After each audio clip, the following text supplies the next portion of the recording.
Welcome to part 3 of the Infant Care Kit tutorial, where we teach you how to sew a baby's t-shirt. Cute, right? You'll need to make 3 of these. There are 4 pieces to the t-shirt. The 2 sleeves, the front and the back. The front and the back look very similar, but you'll notice the collar of the front is slightly curved. The top of the back piece has more pointed ends.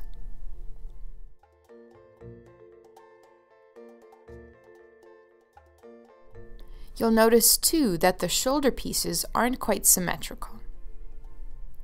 Resist the urge to trim them to be symmetrical because they are like this for a reason. You'll notice that one side has a shorter slope than the other. The shorter slope is for the back of the arm. This will all make sense once we start sewing and you see how they fit together. First up, we will sew the back of the shirt. You will want to begin by figuring out which is the wrong side and which is the right side of the shirt.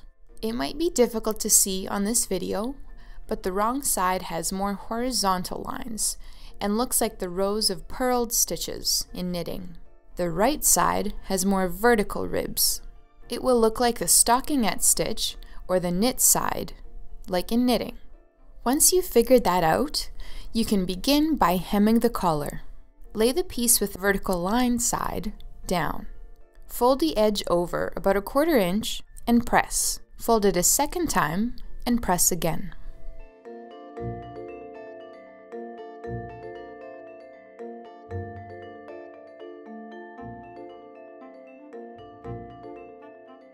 Repeat this step with the front piece, so you'll end up with both pieces with a hemmed collar. Resist the urge to trim until you've finished sewing the seams. These tabs here are especially important because they'll help you line up the shirt.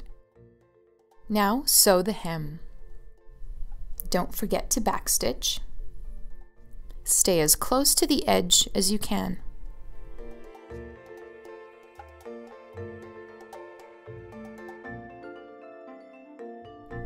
Remember to backstitch at the end as well. You should end up with something that looks like this. Repeat with the other piece. Once you've finished, you'll end up with 2 pieces that look something like this. Remember to keep track of which was the front and which was the back piece, because it may be difficult to tell after you've sewn the hems. In this case, the teal piece is the back. Overlap the back piece with the front by lining up the triangle notches. The wrong side of the back piece will lay on top of the right side of the front piece.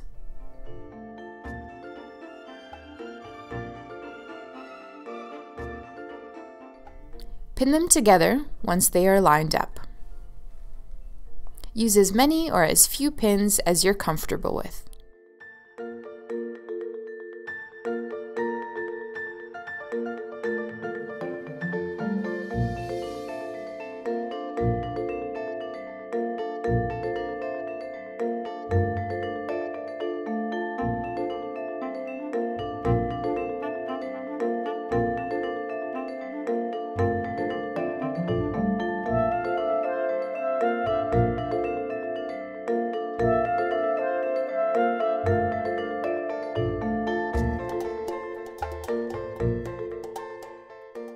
Once you're finished pinning, sew the pieces together.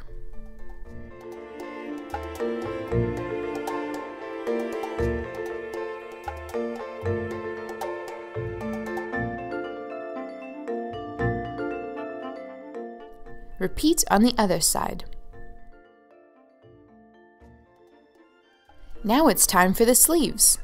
Once again, you'll need to figure out which is the right side and which is the wrong side of the fabric. Remember, vertical lines mean right side. You want to have the right sides together with the shorter slope of the sleeve going to the back of the shirt. It's very important that the edge of the sleeve matches up with the corners of the underarm of the shirt. You might need to stretch the fabric a bit to make this happen. The best way to do that is to pin on either side first, then the middle, and then the rest.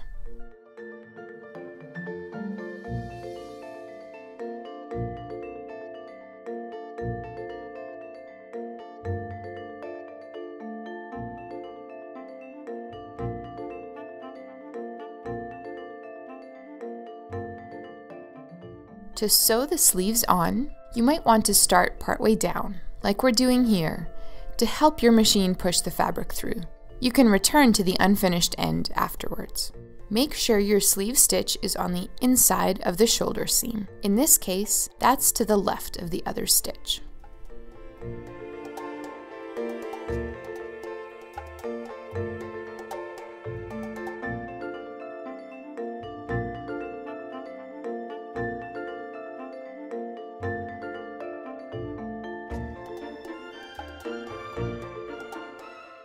Now flip the t-shirt around to stitch the unfinished end that was left at the top, making sure to overlap with the other stitch so it's secure.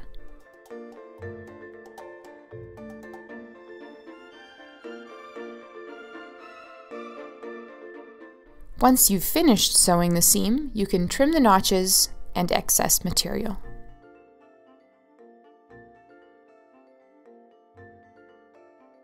Now sew a zigzag stitch, making sure to stay on the outside of the straight stitch.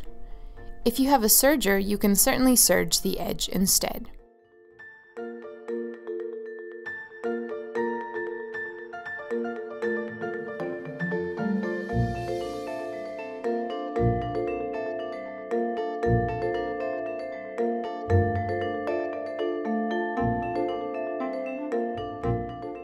Now trim the excess again.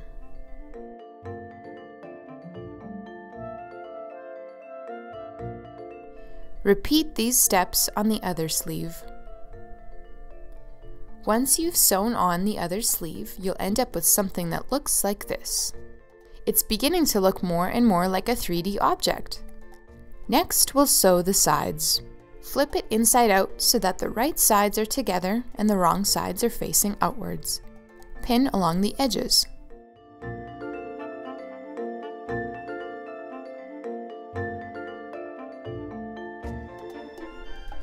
Repeat with the other side. We won't show you this from start to finish. It should end up looking something like this. Sew along the edge using a little over a 1/4 inch seam allowance so there's enough room for a zigzag stitch later. Again, you might find it easier to start the stitch partway in.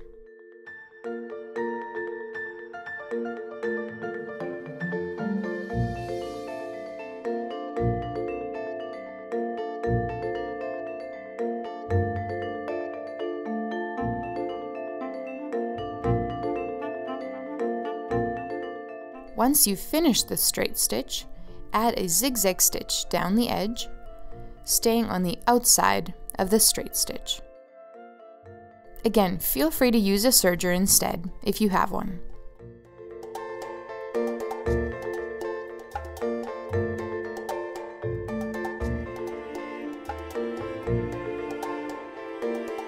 Now trim the excess to clean it up a bit. We're not going to sew this edge down because we're working with a knit fabric, and so we don't need to worry about it fraying. Repeat these steps on the other side. Now we'll hem the sleeves.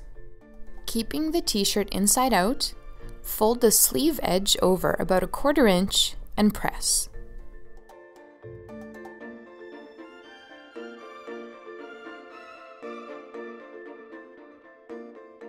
Then fold again and press again.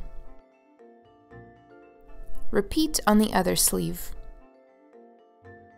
Sew the hems of both sleeves down. Adjust as you need to make sure no fabric gets caught underneath.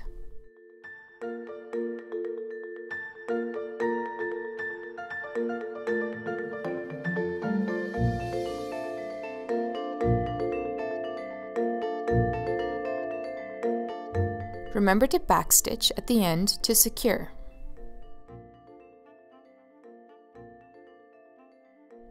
You should end up with a little sleeve that looks like this.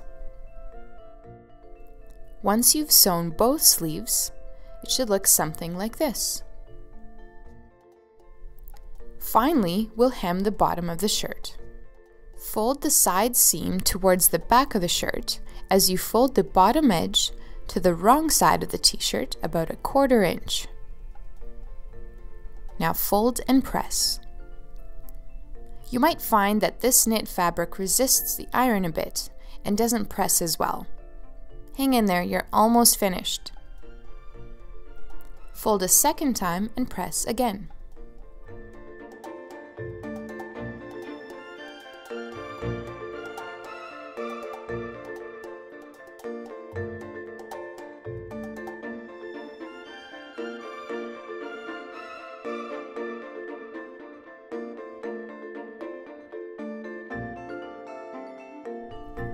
Sew along the edge .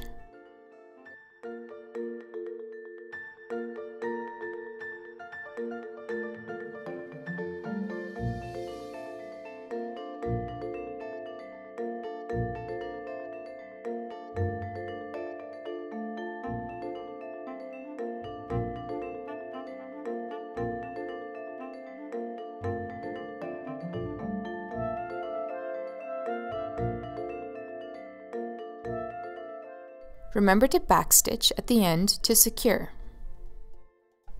Now turn it right side out and you've got a little t-shirt.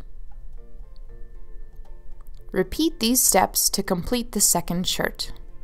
Once you've finished all the tutorials, you should have a scene that looks something like this. There's the receiving blanket, 3 t-shirts, and 3 gowns. You'll need to buy a few things as well. A knitted hat, a bar of soap, a small pair of socks, and 4 large safety pins. Thank you for contributing to MCC's material resources. We couldn't do what we do without you.